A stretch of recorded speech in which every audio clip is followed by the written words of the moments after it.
Kinabukasan ay agad na nagpatuloy ang grupo pagkatapos ng tigang na disyerto ay kailangan naman nilang tawidin ang isang bundok. Sinubukan ni Suezo na makapag-teleport para tawidin ang bundok pero umabante lang naman siya ng 3 sentimetro mula sa kinatatayuan niya kaya naglakad na lang ang 6 kesa mag-aksaya umano ng oras doon. Mula sa isang talampas ay doon nakamasid sa grupo ang isa sa mga alagad ni Silver Riger upang malaman kung saan patungo ang mga ito. Dahil doon ay ipinaubaya na ni Silver Riger kay Carbon ang grupo na kasalukuyang naglalakbay patawid sa bundok ng Kamurako kaya sinigurado ni Carbon na hindi makakalusot sa kanila ang 7. Maya-maya pa ay nagreklamo na sina Ham at Suezo ng pagod pero nang makarinig si Ham ng agos ng tubig ay agad na tumakbo ang dalawa patungo doon. Naiwan sa pwesto ang 5 nang may biglang maramdaman si Riger pero sinabi nito na guni-guni niya lang iyon. Niyaya na ni Genki si Moki na mauna na sila at hihintayin na lang umano nila sina Holly sa itaas. Nagkahiwa-hiwalay ang 7 at lingid sa kaalaman nila na sinusundan na sila ng mga Moko na alagad ni Carbon, hanggang sa isa-isa na ang mga itong palibutan at atakihin ng mga iyon. Si Riger ang nakaharap ni Carbon habang nagkahiwalay naman sina Genki at Moki. Sa pagtakbo palayo ni Moki ay nahulog ito sa talampas hanggang sa magdirdiretso ito palusot sa ilalim ng lupa na may takip na bato kaya hindi na siya nakita ng mga Moko. Aksidenteng nakarating si Moki sa bahay ni Dakan at sinubukan itong humingi ng tulong para sa mga kaibigan pero dahil sa takot sa mga masasamang halimaw ay pinaalis siya nito. Itinuro ni Dakan ang daan palabas at ang daan para matawid ang bundok at nang pabalik na ito ay tinanong ni Moki kung nasaan na ang mga Moko. Kahit takot madamay ay itinuro niya pa rin ang lokasyon dahil naaawa ito kay Moki pero sa isip nito ay walang magagawa ang grupo laban sa mga masasamang halimaw. Samantala, bihag na ng mga Moko ang 6 kaya si Moki lang ulit ang maaasahan ng mga ito. Upang makumplito ay ipinahahanap na siya ni Carbon kaya nag-iisip si Moki ng paraan. Kinahapunan ay nakaramdam na ng gutom si Dakan pero hindi ito makalabas dahil sa mga gumagalang Moko nang bigla nitong makita si Moki na nagbalat kayo bilang Moko. Pagkakita pa lang ay napansin na ni Genki na si Moki iyon, ngunit hindi ito nagtagumpay dahil nahalata din siya ni Carbon kaya agad na sumigaw si Genki na tumakbo na para makatakas. Nataranta si Moki at hindi alam kung saan tatakbo kaya inatake na siya ng mga Moko hanggang sa masira na ang katawan ng puno. Nakatakbo si Moki dahil itinumba ni Genki ang isang Moko pero bago pa ito makalayo ay nangako si Moki na babalikan niya ang 6. Dahil hindi na matiis ni Dakan ang gutom ay lalabas na sana ito nang bigla siyang mabagsakan ni Moki kaya bumalik siya sa loob. Nagalit siya dito at sinabing wala na siyang ibang mapupuntahan kung malalaman ng mga Moko ang tungkol sa lagusan niya. Doon naisip ni Moki na makigamit ng lagusan ni Dakan upang mailigaw ang mga Moko at mailigtas ang mga kaibigan pero hindi ito pumayag at sinabing wala siyang pakialam sa kaibigan dahil kaya nga siya naroon ay dahil iniwan siya ng mga itinuring niyang kaibigan. Doon ikinwento ni Dakan kung paano siya iniwan ng mga kasamahan niya. Isang araw ay inatake sila ni Carbon at ang lahat ay lumaban upang protektahan ang bundok. Gustuhin man niya noong lumaban pero dahil sa takot ay hindi niya magawang maigalaw ang katawan niya. Sa huli ay natalo sila ng masasamang halimaw kaya umalis na doon ang mga kasamahan niya. Gustuhin man ni Dakan na sumama sa mga ito pero pinaringgan lang siya ng mga iyon at sinabihang duwag. Naiwan siya doon mag-isa at walang makain kaya naisipan niyang gumawa ng mapapagtaguan at palihim na nangunguha ng kanyang makakain. Nang marinig ni Moki ang kwento ay sinabi nito na kahit takot lumaban ay mananatili pa rin sana silang magkakaibigan dahil ang pagkakaibigan ay mula sa puso. Muling nakiusap si Moki kay Dakan at nangako na kung mahuhuli man siya ay hindi niya sasabihin ang tungkol kay Dakan kaya sa huli ay pumayag na ito. Maya-maya pa ay sinimulan na ni Moki na iliga ang mga Moko, at habang hinahanap siya ni Carbon ay nakita nito ang lagusan kaya ipinag-utos ni Carbon sa mga Moko na hanapin ang iba pang sikretong daan. Dahil doon ay kinabahan si Dakan at habang sinisira ni Carbon ang lagusan ay hindi nito alam ang kanyang gagawin hanggang sa subukan na nitong lumabas pero dahil sa pagkataranta ay nadapa ito kaya narinig siya ni Carbon. Mabuti na lang at nakapagtago ito kaya lumabas na si Moki sa pinagtataguan niya at nagpahabol sa grupo. Bumalik na si Moki sa mga kasamahan niya pero bigla itong inatake ni Carbon at tinanong kung anong meron sa loob ng lagusan. Inisip ni Carbon na may mga kasamahan pa sina Moki doon pero dahil hindi ito umaamin ay paulit-ulit itong sinaktan ni Carbon. Kita ni Dakan ang pananakit na iyon kay Moki nang bigla nitong maalala ang sinabi niyon kanina. Naglakas loob si Dakan na umatake kina Carbon upang iligtas si Moki at sinabing sabay na sila ngayong lalaban. Unang ginawa ni Dakan ay ang pakawalan sina Genki at doon ay sabay-sabay nilang nilabanan ang grupo ni Carbon hanggang sa mapa-atres na nila ang mga iyon. Pagkatapos nyon ay naging magkakaibigan na sila.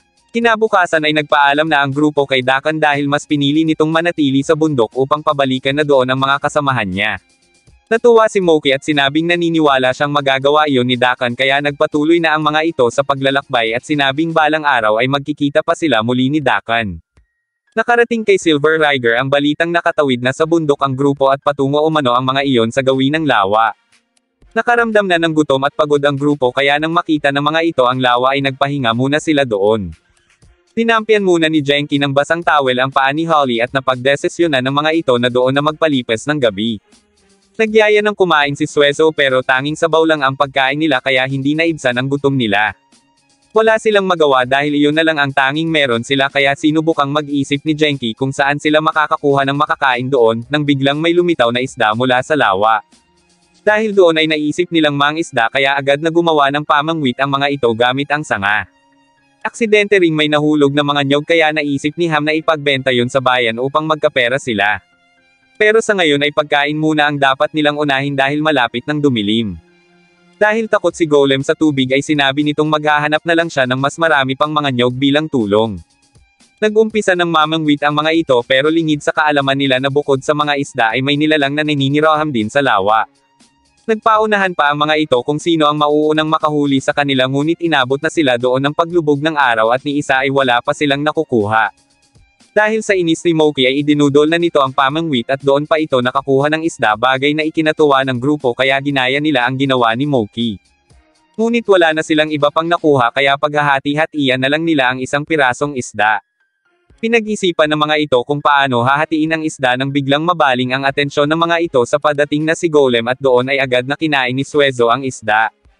Nagalit ang apat kay Suezo habang ibinigay naman ni Golem kay Holly ang nakuha nitong gamot para sa paa nito bagay na ikinatuwa ni na Genki.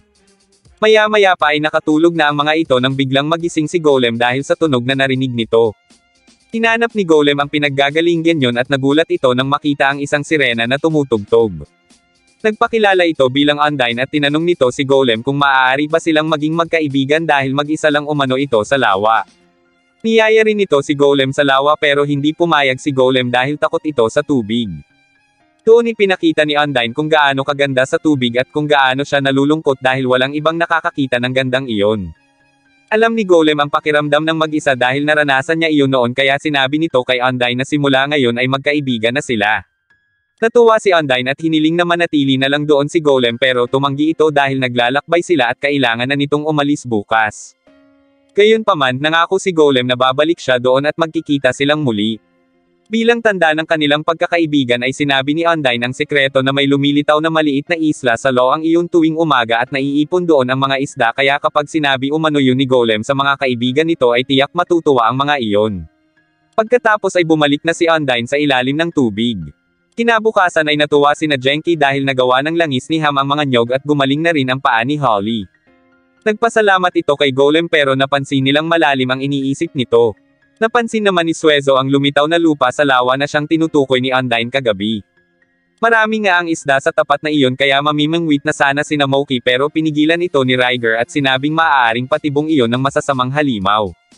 Nagsalita si Golem at sinabing maaari silang mamangwit doon dahil iyon ang sinabi sa kanya ni Undyne. Nagtaka ang mga ito kung sino si Undyne nang bigla yung lumitaw sa lawa. Dahil doon ay natuwa si na Genki dahil makakapamangwit sila ng maraming isda at doon ay inalok ni Undyne na lumapit sina Holly sa kanya para makipag-usap. Ngunit isa pala yung patibong dahil kalaban pala si Undyne. Pinaalo nito ng malakas ang tubig dahilan para madala sina Genki habang hindi naman makapaniwala si Golem sa nangyayari.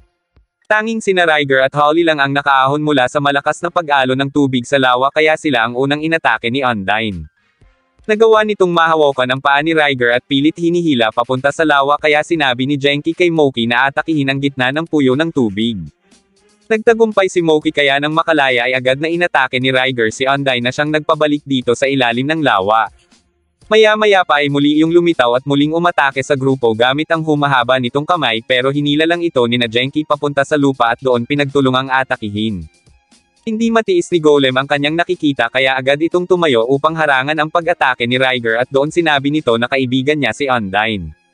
Pilit pinagpaliwanagan ng mga ito si Golem na kalaban si Undyne at hindi talaga sila magkaibigan dahil ginagamit lang siya nito. Pero hindi nakinig si Golem kaya nakahanap si Undyne ng pagkakataon upang atakihin ang 5. Dahil sa paulit-ulit na paghampas ni Undyne ay tinamaan nito ang mga langis at ang siga ng apoy kaya nasilab ang braso nito hanggang sa kumalat ang mga apoy na siyang lumamon dito. Pilit pa ring iniligtas ni Golem si Undyne dahil nangako umano ito na poprotektahan nito ang kaibigan. Dahil doon ay humingi ng tawad si Undyne kay Golem pero tinanggap na nito na natalo siya ng grupo kaya nagpalamon na ito sa apoy. Nag-alay si Golem ng bulaklak sa namayapang si Undyne at nangako na babalik siya doon, at pagkatapos yun ay muli nang nagpatuloy ang grupo. Nang makalayo ang grupo ay muli ang mga itong pinasundan ni Silver Riger sa mga alagad nitong salamander na siyang humabol sa 7 hanggang sa mahuli ng mga ito sina Genki at Moki. Hindi na lumaban pa ang grupo na plano na sanang sumuko nang biglang sawayin ni Centaur ang mga salamander at sinabing ang isang labanan sa pagitan ng mga mandirigma ay dapat mangyari sa patas na termino. Kasama ni Centaur ang kapwa mandirigma na sina Celias at Dragon at sinabi ng mga ito sa mga salamander na umalis na doon dahil ang teritoryo na iyon ay ipinagkatiwala na sa kanila ni Silver Riger. Hindi pumayag ang mga ito at inisip na palalabasin ng 3 mandirigma na sila ang nakahuli sa grupo ni na Genki. Ngunit sinabi ng kapitan ng salamander na wala silang laban sa 3 dahil karibal ang mga iyon ng Big Bad 4 kaya mabuti pang umalis na sila doon. Pinatuloy ni na Centaur sina Genki at doon sinabi nito na maghaharap sila 3 laban sa 3 at kung mananalo sina Genki ay malaya ang mga itong makakaalis doon. Nagustuhan ni Riger ang hamon pero hindi ito pinayagang lumaban dahil sa kondisyon nito kaya sinabi ni Genki na siya na ang bahala doon. Si Centaur ang makakaharap ni Genki kaya tinanong nito kung sino ang 2 pang lalaban sa grupo. Nagpresenta si Moki pero inalis ito ni Golem at sinabing siya ang lalaban, habang ang panghuli naman ay pinagtalohan ni Ham at Suezo na parehong ayaw lumaban. Dahil doon ay sinabi ni Holly na siya ang lalaban bagay na ikinagulat ng mga ito. Nainis si Genki kina Ham at Suezo at sa takot ng 2 ay napaatras ang mga ito hanggang sa mahulog sa bukal. Dahil doon ay sinabi ni Centaur ang tungkol sa tuntunin ng bukal na ang sino mang pumasok doon ay isa na sa kanilang kalaban. Una nang sumabak si Celias laban sa takot na si Ham kaya sa halip na makipaglaban ay lumuhad ito at sinabing ang katulad niya ay walang panama kay Celias at hiniling na huwag siyang patayin nito. Naalala ni Riger na ganoon din ang sinabi sa kanya noon ni Ham kaya naisip ng mga ito na utot din ang ipanlalaban yun ngayon. Ganun nga ang ginawa ni Ham ngunit hindi iyon umubra kay Celias na agad siyang napatumba. Sumunod na humarap si Suezo kay Dragon pero tulad ni Ham ay takot din ito kaya nakipaghabulan na lang ito hanggang sa harangan na ni Dragon ang daan ni Suezo gamit ang armas nito at doon nagharap ang 2 pero natakid si Dragon dahilan para matamba ito kaya si Suezo ang itinanghal na panalo. Sa huling paghaharap ay si Genki ang lalaban kay Centaur kaya umaasa sina Riger na maipapanalo yun ni Genki. Wala pa mang nananalo sa pagitan ng 2 ay may biglang umatake sa lugar gamit ang mga bolang apoy. Muntik nang matamaan si Genki pero iniligtas ito ni Centaur. Tinanong ni Genki kung bakit siya iniligtas ni Centaur pero hindi ito sumagot at sinabi lang na hindi pa tapos ang laban nila. Bilang mapagmataas na mandirigma ay nagtaka si Genki kung bakit nakiisa si Centaur sa mga alagad ni Mo. Doon ay kinwento ni Centaur ang nangyari nung matalo siya noon ni Silver Riger. Masaya at maraming nakatira noon na mabubuting halimaw sa lugar na iyon hanggang sa bigla silang atakihin ni na Silver Riger at nang magharap sila ay natalo siya nito. Bilang pagsunod sa kanilang tuntunin na ang sino mang matalo ay dapat sumunod sa nanalo kaya wala silang ibang choice kundi ang magpasakop kay Silver Riger. Hindi matanggap ni Genki ang kanyang nalaman pero para kay Centaur ay dapat lang nilang sundin ang tuntunin ng mga mandirigma. Muling umatake ang mga salamander kaya sinabi ni Centaur na siya na ang bahala sa mga iyon at unahin na lang ni Genki ang mga kasamahan nito. Agad na inalis ni Genki ang mga bato at natuwa ito nang malamang ligtas ang mga kasamahan niya, nang bigla sana siyang aatakihin ng mga salamander pero iniligtas siya nina Celias at Dragon. Sunod na pinuntahan ng 2 si Centaur at humingi ng tawad dahil nahuli sila ng dating. Ngayong buo na silang 3 ay wala nang makakatalo pa sa mga ito, at nang aatakihin na ang mga ito ng kapitan ng salamander ay pinigilan iyon ni Riger at doon ay sama-samang nakipaglaban ang grupo hanggang sa mapa-atres na nila muli ang mga iyon. Dahil alam ni Genki na babalik pa ang mga salamander ay sinabi nitong lalaban sila kasama ni na Centaur pero sinabi nito na magpatuloy na sila at huwag susuko dahil nararamdaman ni Centaur ang dalisay na puso ni Genki bilang isang mandirigma. Sa pag-alis ng 3 ay mas ginanahan si Genki na magpatuloy dahil sa mga sinabi ni Centaur.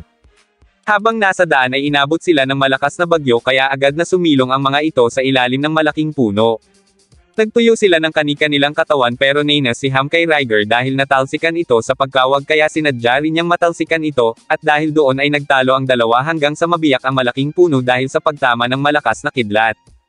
Agad na kumilos ang grupo papunta sa loob ng kagubatan upang doon sumilong, at sa pag-alis ng mga ito ay siya namang pagdating ng mga Juggernaut.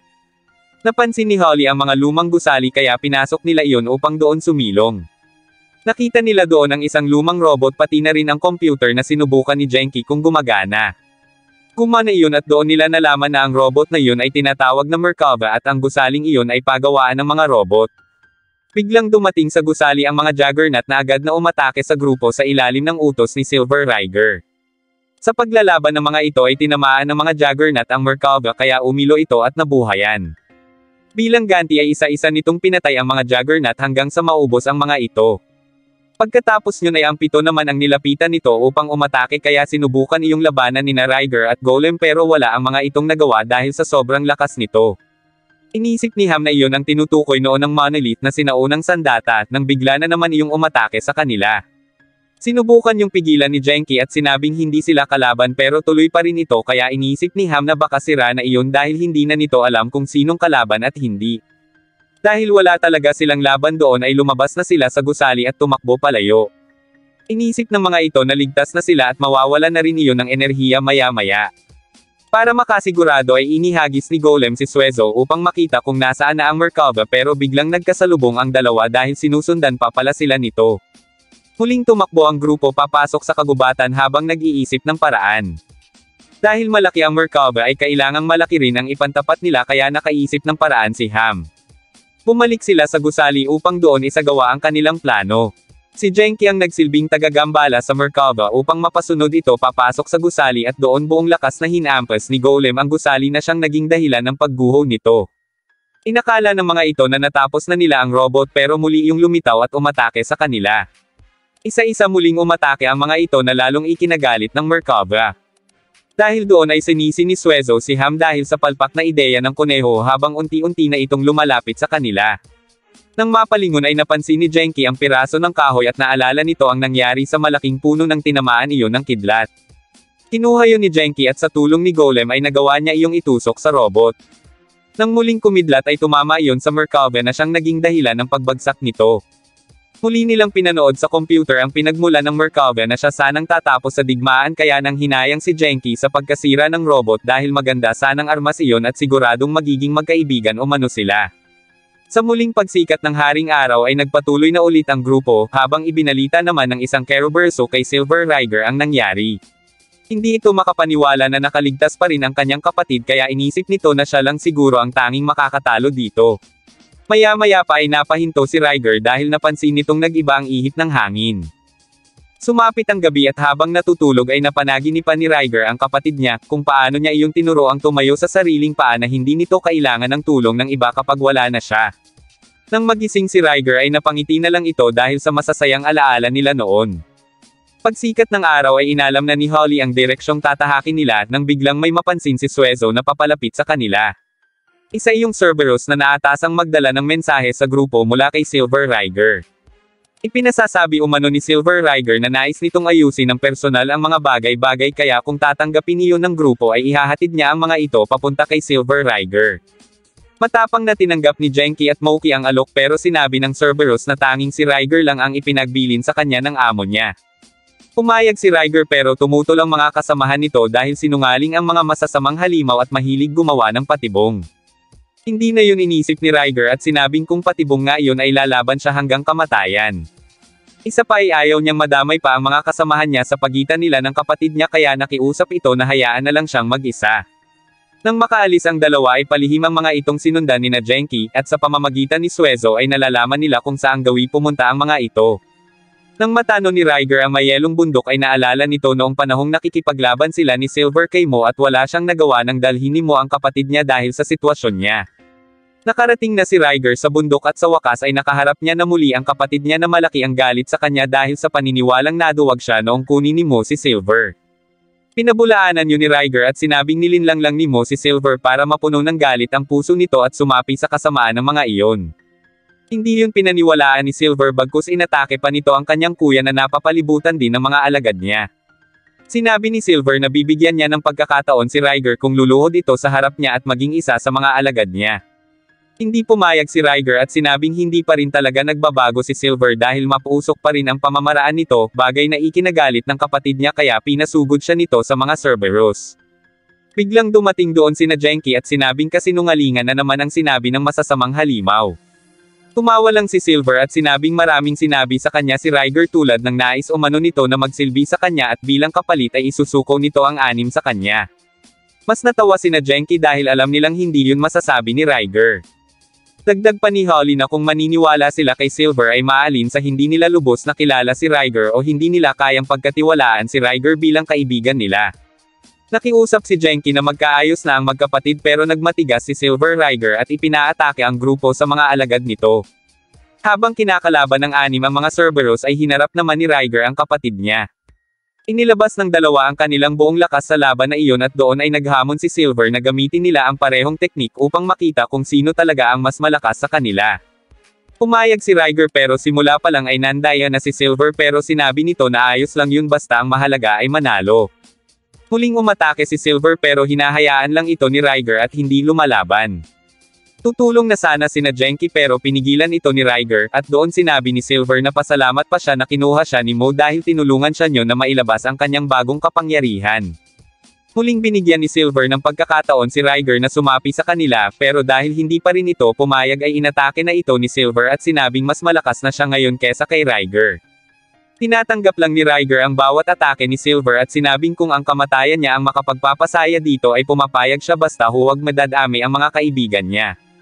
Mas lalong nagalit si Silver kaya mas matindi ang mga sumunod nitong pag-atake hanggang sa tuluyan ng manghina si Riger. Agad itong nilapitan ni Genki at sinabing tapos na ang laban at panalo na si Silver. Hindi pa rin pumayag si Silver kaya hinironggen ni Genki si Riger. Doon sinabi ni Silver na kung ganun ay sabay silang mamamatay ni Riger. Nag-umpisa na ito para umatake pero dahil hindi gusto ni Riger na madamay sina Genki ay tumayo na ito upang harapin ang kapatid. Tinusok niya ng kanyang sungay ang dibdib ni Silver na siyang pinaglalagyan ng logo ni Mo. Sa pagbagsak ni Silver ay umalis na ang mga Cerberus sa takot na isunod sila ni Riger. Doon palang inamin ni Silver na naniniwala siya sa sinasabi ni Riger na nais siya nitong iligtas balang araw kay Mo. Biglang bumuhos ang nyebe at doon sinabi ng nanghihinang si Silver na hiling niyang bumalik silang magkapatid sa buhay nila noong magkasama pa sila hanggang sa tuluyan na itong mamatay. Samantala, abala ang masasamang halimaw sa pagbasag sa napakalaking tipak ng yelo nang bigla iyong mag-itak ng kanya at gumuho. Agad na ipinakita ng damong halimaw kay Mo ang natuklasan nila sa loob ng malaking tipak ng yelo. Tuwang-tuwa ito dahil sa wakas ay natagpuan niya na ang totoo niyang katawan.